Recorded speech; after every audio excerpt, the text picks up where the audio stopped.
Welcome back, guys, to the Twitter conversation room. I have with me here Mr. Shroff. Mr. Shroff, how has the panel discussion started? I think the panel discussion went really well because we were having conversations around do we really need regulations to sustain fintech, and I think the broad contour and conclusions were that it might not be regulations which might drive the sustenance. There's a lot more that needed, and fintech is going to be an integral part of our financial services industry.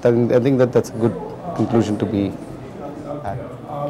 Mr. Shroff, can you please share your thoughts on the emerging landscape of fintech? Okay, so that's an interesting one because at EY we keep talking about what's happening in the industry and how the industry landscape is changing.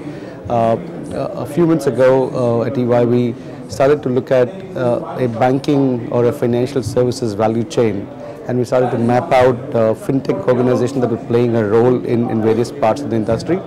And I wouldn't say to our surprise, but we were pleasantly surprised with our finding that almost every aspect of a bank, for example, had a fintech operating in that space, whether it was complementing a bank's operation or it was probably giving bank some sense of competition, and which I think is an important element of keeping the banks on the toes as well, saying how do you make sure that you innovate, use technology to disrupt the business models which is available for us.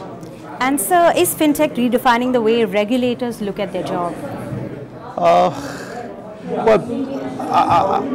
I would say it's definitely helping or asking them to think twice, because the way you regulate a traditional business is not the same as how you regulate a fintech business, for example, because on one hand you want to make sure that they grow, on the other hand you want to make sure that they are having a level playing field with the banks, and then there's no regulatory arbitrage.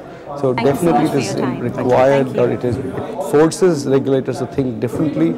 And if I look at some of the initiatives which the RBI is doing, for example, is in that direction. So be it talking about regulatory sandbox and any other regulatory approaches, be it talking about peer-to-peer lending regulations and so on and so forth. Thank you, Mr. Shroff, for sharing your insightful thoughts, and it was an absolute pleasure having you here with us. Thank you so much for your time. Thank you.